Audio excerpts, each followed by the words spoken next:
সাবধান সাবধান, এখনো দাঁত ভাঙা হয় নাই। দাঁত ভাঙা হয়নি তো কি হয়েছে? দাঁত ভাঙা সাপ ধরে মজা আছে, দেখতে যেন একটা দুটো দাঁত খায় এরম সাপ আনতে। খা গো করে খা, পেটে ফুটে খা। দুধ কলা দিয়ে কাল সাপ পোষা লাভ আছে, ঠিকই তো সবল দিব। দে তো নাগিনি, ওর একটা সবল দে। দে দে দে দে দে।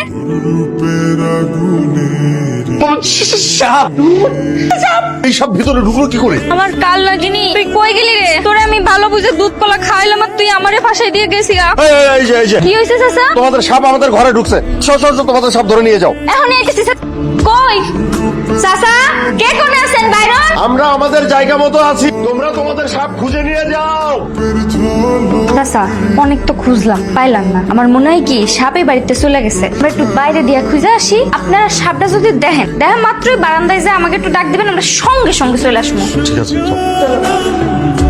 কি একটা কাম করছিস দেখছো? সবার ঘুম তুই এখন আরাম করে দিবি। শহরের লোকজন এমনি ওরা 3টা